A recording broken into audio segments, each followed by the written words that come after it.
Good morning and welcome to the final stop of the Samsung Galaxy Championship Tour here at the Billabong Pipe Masters in loving memory of Andy Irons. Standing here on the sand here at Pipeline, checking the conditions on the opening day of the waiting period, anticipating an official call for the Billabong Pipe Invitational to get the last couple of trialists into the main events.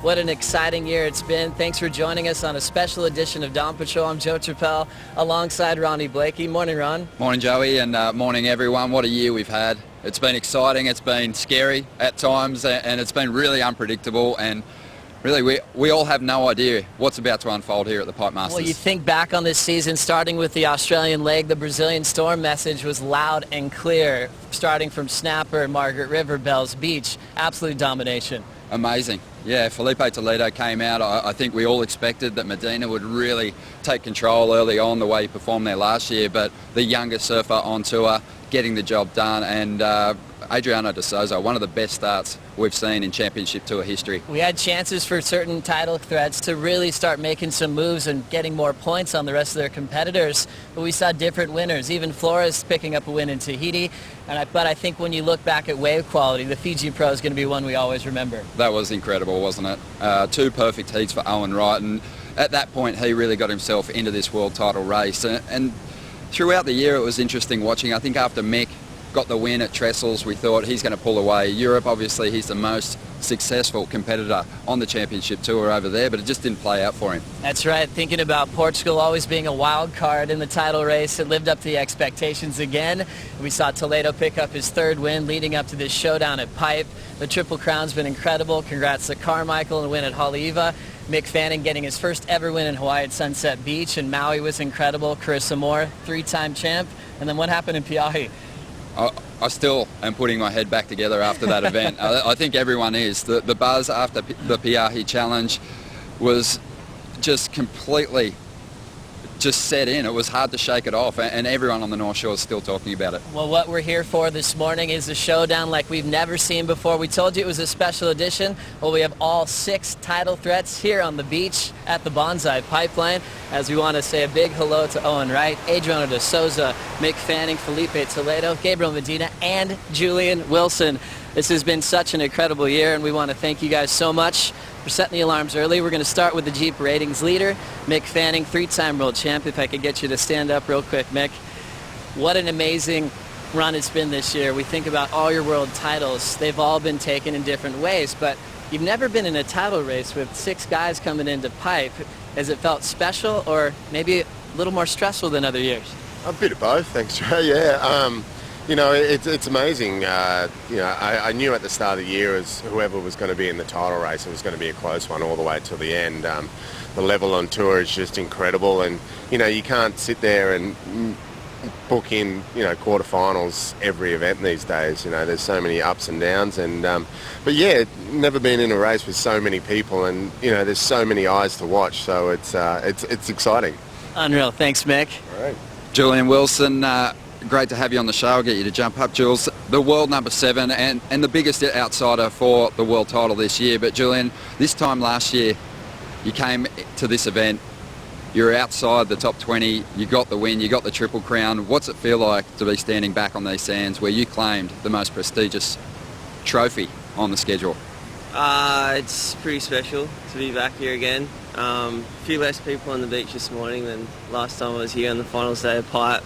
But yeah, it's nice. The forecast is stacking up nicely, and just looking forward to getting as barrel as possible out there and try and get some of that momentum going again that I did in the event last year, and yeah, Triple Crown's not out of the question for me again this year as well. So it's going to be a really fun event. It's going to be a fun event.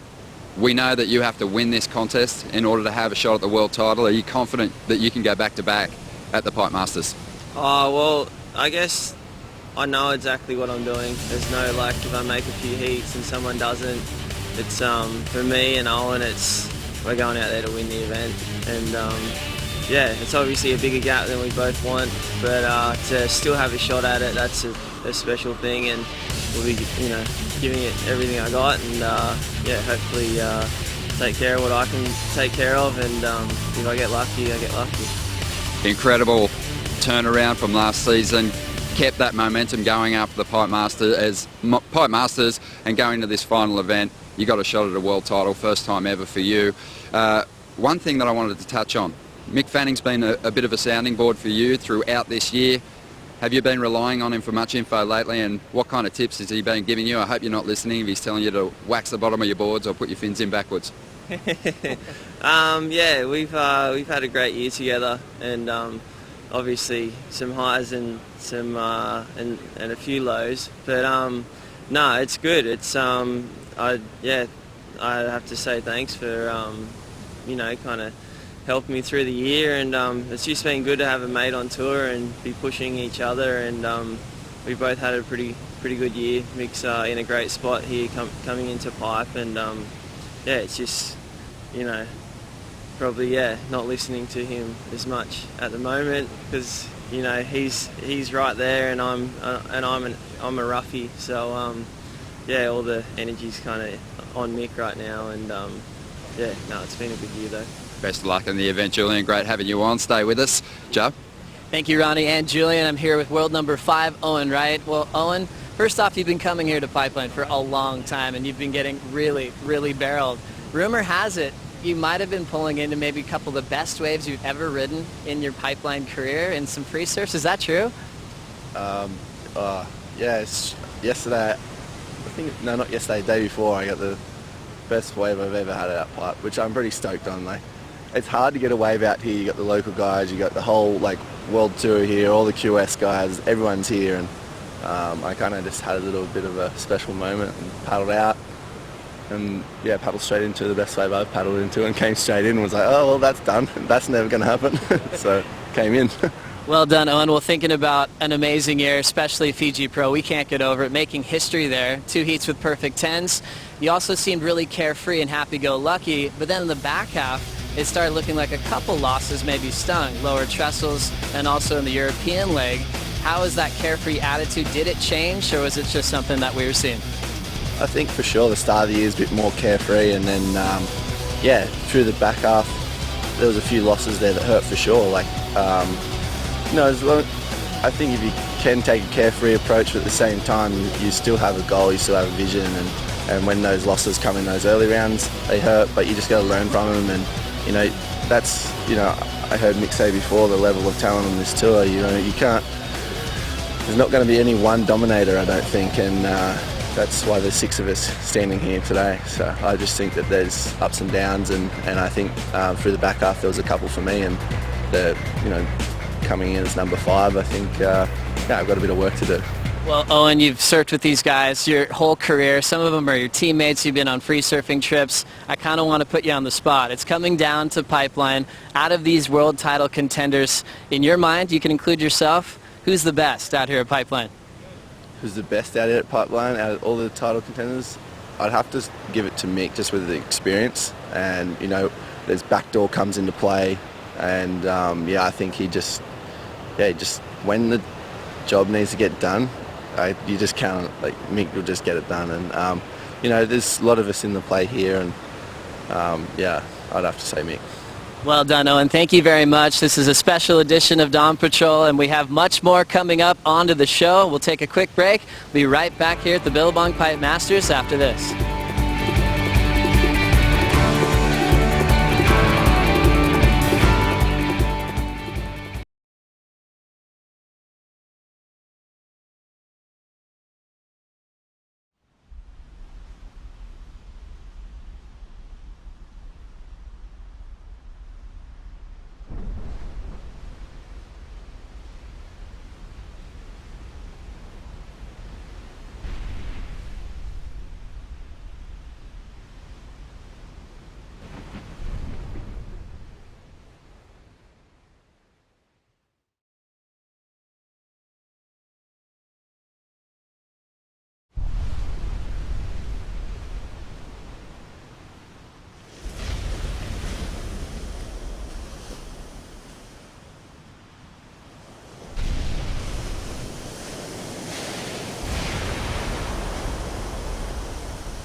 Welcome back to this special edition of Dawn Patrol. We're just getting word there will be no competition today, so make sure you tune in nice and early tomorrow morning because we have a big Swell building and potentially we'll be getting the Pipe Invitational underway.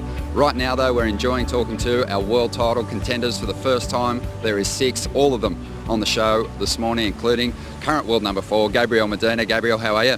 Good, how are you? I'm fantastic. Fantastic, mate. What a remarkable turnaround you've had this year. Prior to Jeffreys Bay, you're in 20th position on the ratings. So to get yourself into this position is blowing everyone's minds. It'll be the biggest comeback ever if you can get the job done. But for you, did you ever feel at that point that the world title defence had slipped through your fingers? Yeah. This year was a little bit crazy, you know. I started really bad in the 4 first events, and then after J-Bay, I started getting the good results. And after France, you know, I think felt really good. You know, I could think about world title in the end of the year, which was really good because after my 4th loss, I was like, so good. I'll try to get some good results and be alive for the next year, you know. And yeah, to come to Hawaii and be able to have the chance to get this title, it's an honor, and I don't wanna miss it. You started the year off really well on the Gold Coast. The first round you had the highest heat score total of that first round, but as you said, a string of poor results. There was a noticeable performance shift at Jeffreys Bay. It looked like you found that form, and since then you've had an amazing run. But I just want to ask you, do you feel like you're surfing as well as you were towards the back end of last year right now going into the showdown here at Pipe? Yeah, I'm feeling good, you know. The surf, I've been surfing every day, training since the beginning of the year, you know. That 4 first events, I don't know what happened, but like, it's the life we have, you know. Like, some you have to lose and some you're gonna win, and that's how it is. And I was training, I was surfing every day, and after J-Bay, I don't know what happened. I just started getting the good results, and yeah, I feel good, you know. My surf, I feel good surfing as well, and yeah, hopefully everything goes all right here in Hawaii. This time last year there was 3 contenders, yourself and Mick Fanning, the front runners. You were staying together, there was a lot of focus on you. Is it different with 6 title contenders in the mix? Are you feeling the same pressure this year as you were in 2014?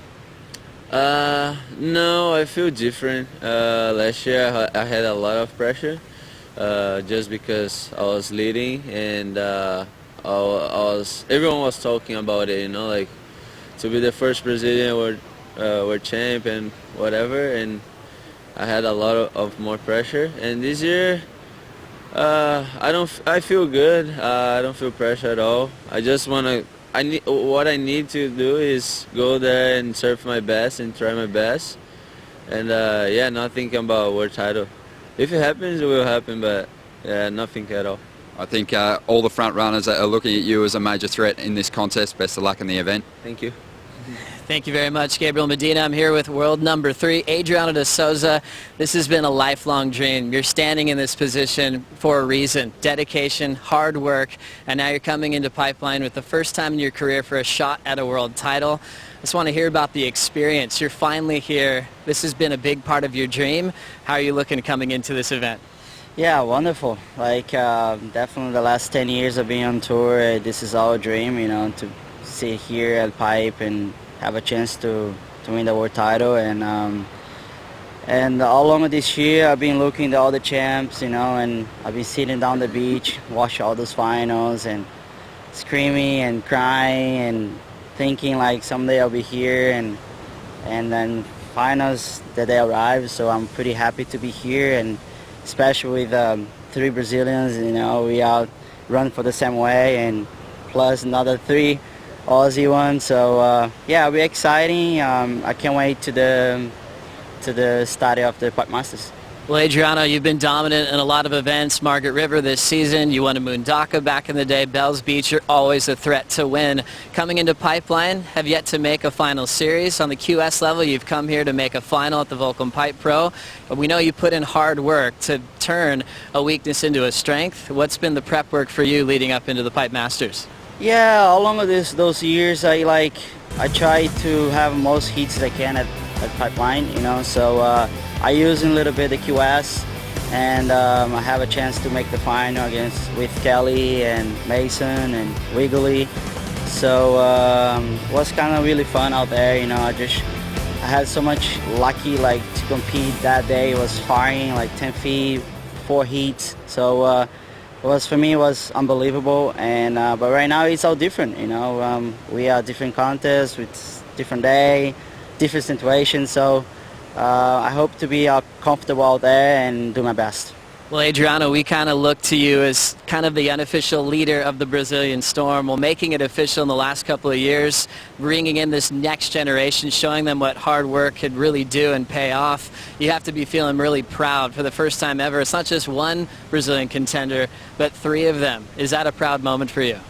Yeah, it is, but when you started the year, you have to finish well. So if not, I guess it's not a good year. So I'm looking forward, you know, to do my best out here and try to grab my first world title. I know it's gonna be so much complicated. We have a 3-time world champion, even a world champion Gabriel Medina on the title racing with the past Pipe Master champion on the line too, and Owen, he won Fiji this year. So everyone really do so much things in the past, and the big waves and barrels, and even Filipe, he's such a young guy, but with a lot of blood out there too. So definitely everyone here deserves to be here, and I wish I'll just go and do my best.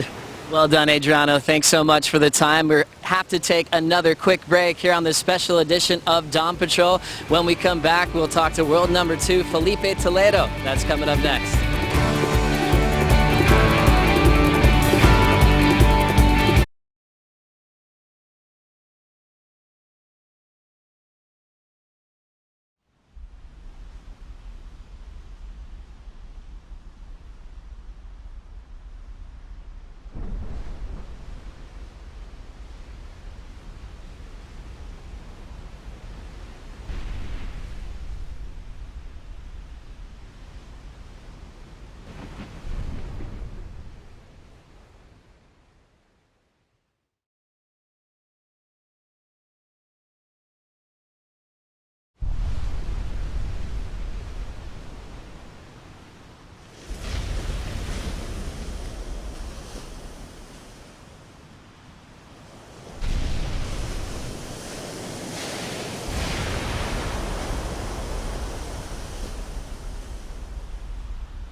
We are loving the opportunity to chat with our world title contenders here on the opening day of the Billabong Pipe Masters. All 6 of them we're chatting to, and right now we're going to have a talk to Filipe Toledo. Jump up, Filipe, the number 2 in the world. Just a remarkable run that you've had through this season. 3 finals, 3 10-point rides in each of those finals, through each of those finals, I should say. You're just behind Mick Fanning after winning that last event. And it's funny to rewind back to the start of the year. After an early round heat, you said in 2015 you were going after a world title. Your prediction was spot on. What's your prediction for this event, and do you think you can shut this thing out? Yeah, it's been an amazing year for me, 3 events, 3 finals, 3 10-point rides on the final, It's been amazing for me, it's just been like having a lot of fun this year, and I don't know, for this contest, there's so many guys fighting for the world title, that's so amazing to see the level of the surfing, so just really happy to see all these guys fighting with me and all the others to get the world title. So I don't know, I hope to do well here, to get some barrels, and I wish the best of luck for everyone. Beautiful.